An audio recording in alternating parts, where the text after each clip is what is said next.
Bulletin में सबसे पहले आपको बताएं कि दफ्तर खारजा ने यूनान कश्ती हादसे में एक पाकिस्तानी की जान बहक होने और 47 को जिंदा बचाए जाने की तस्दीक की है। तर्जुमान महकमा खारजा का कहना है कि इब्तदाई इत्तलात के मुताबिक यूनान के जजीरे के जुनूब में गुज़श्ता रोज कश्ती उलटने का वाक़या पेश आया। बचाए गए अफराद में 47 पाकिस्तानी हैं। एक पाकिस्तानी की मौत की तस्दीक हो चुकी। हमारे साथ मौजूद हैं नुमाइंदा जियो न्यूज़ एजाज सैयद। एजाज, क्या बताया है दफ्तर खारजा ने इस बारे में?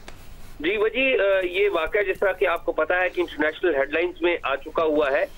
इस वाक़े में 47 पाकिस्तानियों को बचाए जाने की तस्दीक की गई है, जबकि एक पाकिस्तानी की हलाकत की तस्दीक भी की गई है।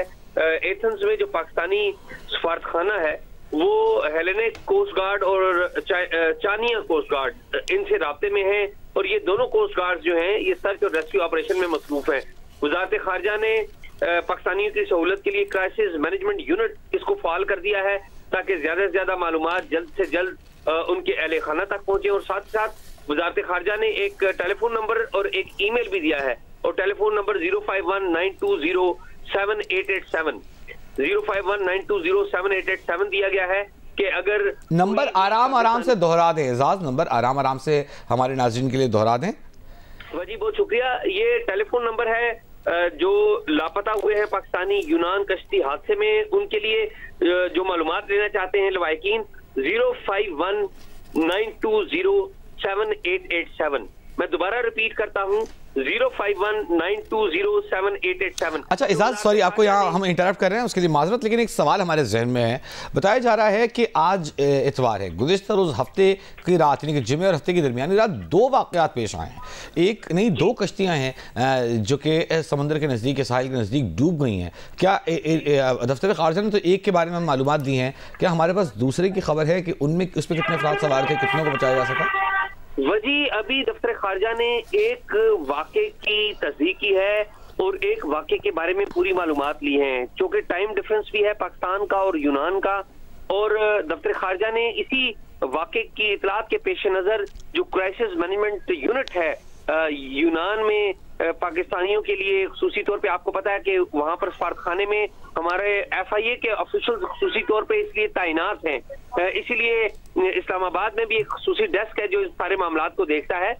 तो इन दोनों को फाल किया है, क्योंकि इतलात इसी तरह की आ रही है जो आपने बताया कि दो वाक़यात हुए हैं। तो एक वाक़े की जो बचाए जाने वाले पाकिस्तानी हैं और जो जाँ बहक होने वाले पाकिस्तानी हैं उसकी तस्दीक तो आ चुकी है।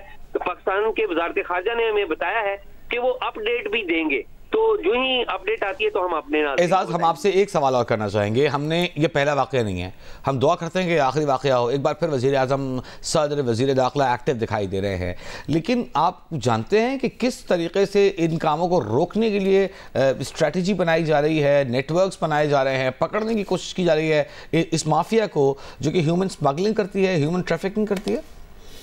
जी, एक साल पहले भी आपको पता है यूनान में एक कश्ती उलट गई थी और उसमें 20 पाकिस्तानी वो जाँ बहक हुए थे, और उन पाकिस्तानियों की लाशें भी अभी पाकिस्तान में नहीं पहुंची। उनके लवाहिकीन यहाँ पर यूनान एम्बेसी के सामने एहतजाज करते हैं, लेकिन अनफॉर्चुनेटली जब भी इस तरह का वाक़या होता है तो हम शोर तो काफी मचाते हैं, एक्टिविटी गवर्नमेंट दिखाती है, लेकिन उस पर अमल दरामद नहीं होता। ये जो इलाका है गुजर खान से लेकर गुजरांवाला तक का इलाका, सबसे ज्यादा जो मुतासरीन है इसी पट्टी से हैं। पूरे पाकिस्तान के अगर मुतासरीन देखें तो सबसे ज्यादा, और इसमें भी जो सबसे ज्यादा मुतासरीन है इस पट्टी में भी वो गुजरात, जिला गुजरात और सराय आलमगीर वगैरह के जो इलाके हैं, इन इलाकों के मुतासरीन हैं।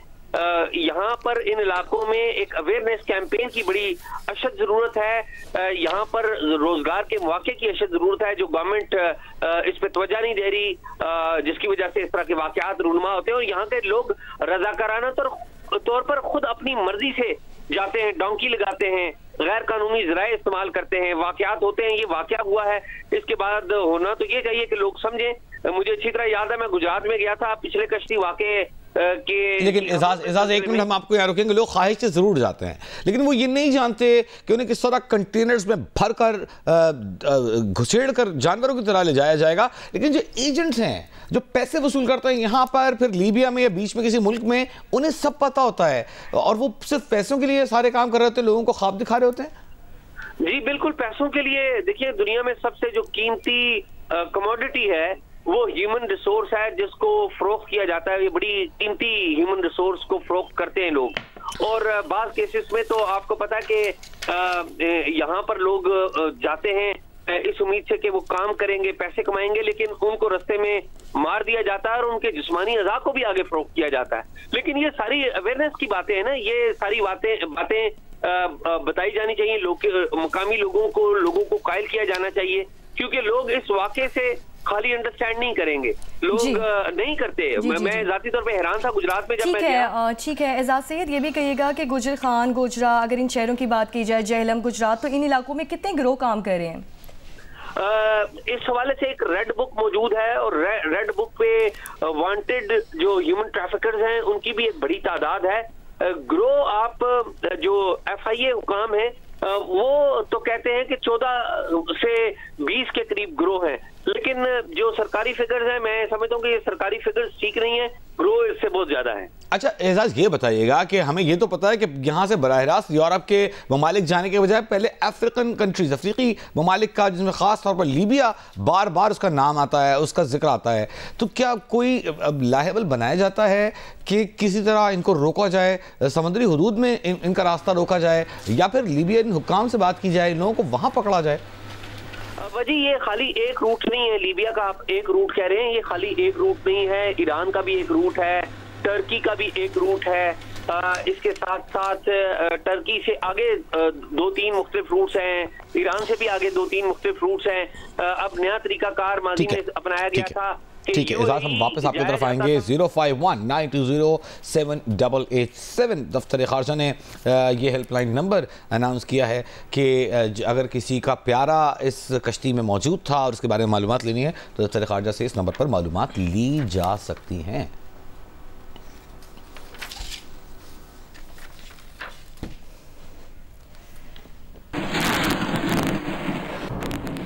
वज़ीर आज़म शहबाज शरीफ की हिदायत पर यूनान में पाकिस्तानी सिफारत खाने में हंगामी सूरत हाल से निपटने के लिए खुसूसी सेल कायम कर दिया गया है। गुज़श्ता रोज़ कश्ती उलटने के अफसोसनाक वाक़े में मुतासरा 47 पाकिस्तानियों की निशानदेही करके इन्हें रेस्क्यू किया गया था। यूनान में पाकिस्तानी सिफारत खाने रेस्क्यू किए गए अफराद और उनके अहल खाना के माबैन रवाबत और इनकी मदद के लिए सरगर्म है। नायब वज़ीर आज़म और वज़ीर ख़ारजा इसहाक़ डार वाक़े में मुतासरा पाकिस्तानी की निशानदेही और मदद की सरगर्मियों की निगरानी करेंगे। वज़ीर आज़म ने फौरी नोटिस लेने के बाद पाकिस्तानी सिफारत खाना ने यूनानी हुकूमत के मुतालिका इदारों को खत लिख दिया है। खुसूसी सेल यूनानी जजीरे के करीब कश्ती डूबने के वाक़े में पाकिस्तानियों की शनाख्त और वरासा की अपने प्यारों तक रसाई और वापसी को यकीनी बनाएगा।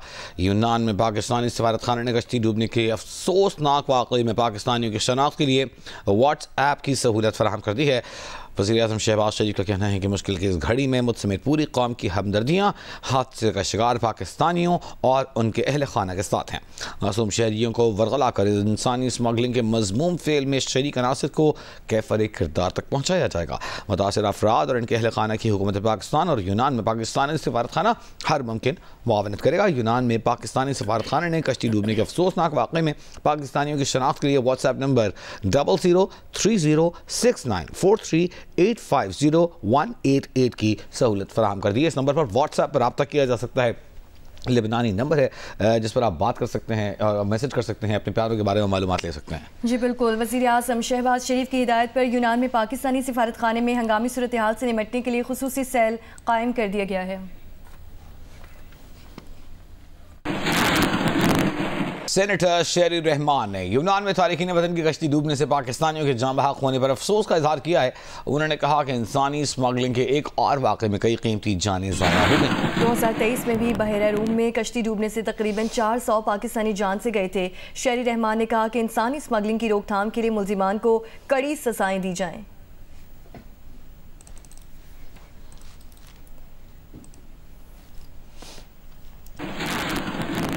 और स्कर्दू में मलोपा के मकाम पर लैंडस्लाइडिंग के बायस गाड़ी में सवार 5 अफराद मलबे तले दबकर जाँ बहक हो गए। मलबे से लाशें निकालने के लिए रेस्क्यू टीमें रवाना कर दी गई हैं, जबकि हादसे में जाँ बहक अफराद का ताल्लुक शंगोस गांव से है। तफसीलात जानेंगे। निसार अब्बास हमारे साथ टेलीफोन लाइन पर मौजूद हैं। निसार, इस वक्त क्या सूरत हाल है ये बताइएगा, रेस्क्यू कार्रवाइयों के बारे में बताइएगा। जी रेस्क्यू के लिए यहाँ से रेस्क्यू 1122 की जो टीमें हैं वो रवाना हो गई हैं और बताया ये जाता है कि वहाँ जो गाड़ी मलुपुर के मुकाम पर हादसे का शिकार हुई थी वो बहुत ही गहरी खाई में गिरी है, जहाँ पे तकरीबन 5 अफराद इस गाड़ी में सवार थे। जो इब्तदाई हमें रिपोर्ट रेस्क्यू 1122 के वहाँ पे मौजूद इंचार्ज गुलाम रसूल से मिली है, तो उनकी लाशें निकालने की भी कोशिश की जा रही है और उसके अलावा जो है इमदादी काम के लिए पुलिस और मुकामी लोगों की भी बड़ी तादाद वहाँ पहुँच गई है। इन अफराद के बारे में बताया जाता है कि वो शंकुस गाँव जो कि गिलगित बल्तिस्तान का एक इलाका है, वहाँ से इनका ताल्लुक था और ये सफर कर रहे थे और दौरान सफर ही ऊपर से मलबा आया है, लैंडस्लाइडिंग हुई है और उसकी जद में आकर जो है वो जाँ बहक हुए हैं सारे। बहुत शुक्रिया निसार अब्बास आपका।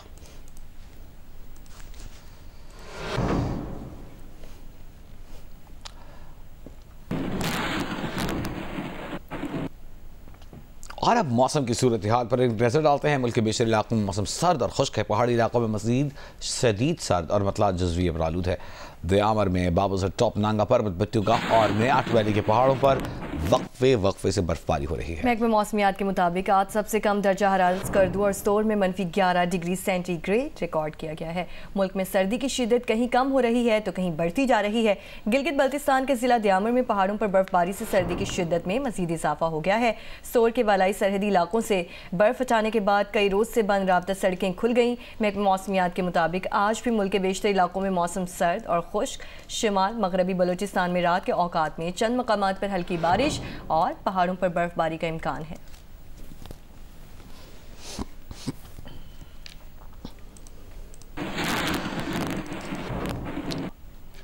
उधर लाहौर में खुश्क सर्दी का सिलसिला बरकरार है, जिसके बायस नज़ला, ज़ुकाम, बुखार और दीगर बीमारियां बढ़ गई हैं। महकमा मौसमियात के मुताबिक आइंदा 24 घंटों के दौरान कम अज़ कम दर्जा हरारत मजीद कम होने का इम्कान है। उम्मीद फरवा की रिपोर्ट देखिए।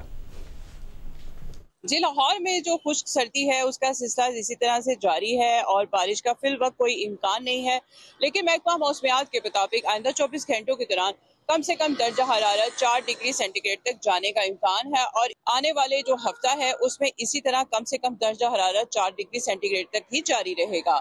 इसके अलावा एयर क्वालिटी इंडेक्स लाहौर की ताहाल अभी भी वैसी की वैसी ही है, बल्कि आज लाहौर जो है दुनिया का दूसरा आलूदा तरीन शहर है और 300 के करीब एयर क्वालिटी इंडेक्स है और पाकिस्तान के आलूदा तरीन शहरों में लाहौर का पहला नंबर है और लाहौर का जो इलाका है जोहर टाउन, वहाँ पर 600 के करीब एयर क्वालिटी इंडेक्स रिकॉर्ड की गई है। महकमा मौसमियात के मुताबिक जो कि खुश्क सर्दी पड़ी है लाहौर में और नज़ला, जुकाम, खांसी का ये सिलसिला भी चल रहा है, तो बारिश के बाद से ही ये तमाम मामला जो है बीमारियों के और एयर क्वालिटी इंडेक्स के और फजाई आलूदगी के उसी सूरत में ही कम होंगे। इस वक्त लाहौर में तेज धूप तो है ही और इसके साथ साथ हवा बिल्कुल नहीं चल रही, लेकिन जो फजाई आलूदगी है उसका एहसास भी हो रहा है क्योंकि आपको आसमान जो है वो साफ नहीं आलूदा नजर आ रहा है। जी, इस्लामाबाद में भी मौसम सर्द और खुश्क है। बारिश होगी या मौसम ऐसे ही बरकरार रहेगा, बताएंगी मरीम नवाज। जी, इस्लामाबाद में मतला जुज़वी अबर आलूद है और महकमे मौसमियात ने इसी किस्म का मौसम आइंदा हफ्ते भी प्रिडिक्ट कर रखा है। महकमे मौसमियात के मुताबिक इस्लामाबाद में गुज़िश्ता हफ्ते जो सर्दी की शदीद लहर बरकरार थी उसमें कुछ कमी वाक़ई हो सकती है। आइंदा हफ्ते महकमे मौसमियात के मुताबिक इस्लामाबाद का टेम्परेचर कुछ बढ़ सकता है, 7 से 8 डिग्री सेंटीग्रेड तक भी जा सकता है, लेकिन ये खुश्क सर्दी की जो लहर है ये इस्लामाबाद समेत मुल्क भर में बरकरार रहेगी। महकमे मौसमियात के मुताबिक आइंदा कम से कम 5-6 दिनों में बारिश की कोई पेशगोई नहीं की गई है, ना ही बारिश का कोई इम्कान है, बल्कि खुश्क सर्दी के बायस जो शहरी है उनको एहतियाती तदाबीर करने का भी कहा गया है। इसके अलावा आज जो इस्लामाबाद का कम से कम टेम्परेचर है वो 1 डिग्री सेंटीग्रेड रिकॉर्ड किया गया है और आइंदा आने वाले दिनों में ये कुछ बढ़ सकता है, लेकिन पिछले हफ्ते जो शदीद सर्दी की लहर थी जिसमें इस्लामाबाद का पारा -1 तक भी जा गिरा था। एहतसास शायर जॉन एरिया की 93वीं बरसी पर लाहौर में खूबसूरत महफिल सजाई गई, जिसमें शेर व अदब की मारूफ शख्सियात ने शिरकत की और जॉन को भरपूर खिराज अकीदत पेश किया। जाहिद शेरवानी की रिपोर्ट, आज उनकी सालगिरह है, उस पर ये रिपोर्ट देखते हैं। मुबारक हो तुम्हें दोस्तों, तकमीले बर्बादी तुम्हारी कोशिशों से हो गई आखिर मेरी शादी। जॉन एलिया की सालगिरह तकरीब मजलिस तरक्की अदब के चाय खाने में मुनक्किद की गई। इस मौका पर जॉन एलिया की किताब क्यों, अदील जैदी की तसनीफ कर्ज़े जां और तस्नीम आबदी की किताब आगाही की पजीराई की गई। तकरीब पजीराई की सदारत शायर, मुहक्किक और ड्रामा निगार असगर नदीम सैयद ने की, जबकि हमाद गजनवी, अब्बास नकवी, अब्बास ताबिश और कमर रजा शहजाद ने भी इजहार ख्याल किया। किसको फुर्सत के मुझसे बहस करे और साबित करे कि मेरा वजूद जिंदगी के लिए जरूरी है। यूथ ने जिस तरह जॉन एलिया को आइडियलाइज किया, यहाँ तक कि हुलिया बनाया, यहाँ तक के नाम रखे, वल्दियत रखी जॉन एलिया, क्या कुछ नहीं किया गया। ये है जॉन एलिया। सालगिरह तकरीब में यादगार मुशायरे का भी एहतमाम किया गया, जिसमें खालिद शरीफ, तस्नीम आबदी, अदील जैदी, रेहाना कमर, हमाद गजनवी, इरफान मलिक, साइमा आफ्ताब, सोफिया बेदार, अरशद नईम, रावल हुसैन, खालिद नदीम शानी और खुरम आफाक ने शिरकत की। एक दर्दे कोहन आंख से धोया नहीं जाता, जब रंज ज्यादा हो तो रोया नहीं जाता। मेरी बहार अभी लौट कर नहीं आई, मेरी बहार अभी लौट कर नहीं आई, मैं खुश पेड़ हूँ और उलझता में रहती हूँ। तकरीब के इख्तिताम पर जॉन एलिया की सालगिरह का केक भी काटा गया। कैमरामैन ख्वाजा आमिर के साथ जाहिद शेरवानी, जियो न्यूज़, लाहौर। अब आपको बताएं, रहीम यार खान में सादिकाबाद से अगवा किए गए ताजिर और नौजवान को बाजियाब करार दिया गया है। डीपी के मुताबिक डाकुओं ने भारी तावान तलब किया था। पुलिस ने डाकुओं के 2 साथियों को गिरफ्तार किया। मुलजमान के रिश्तेदारों के दबाव पर मगज़ी बाजियाब कराए गए। 12 रोज़ कबल सादिकाबाद के ताजिर उस्मान और अक़लियती नौजवान बादशाह को बंगलानी गैंग ने अगवा किया था। पुलिस राय के मुताबिक अगवाकारों की ख़वातीन को भी हिरासत में लिया गया था, जिन्हें रिहा कर दिया गया है।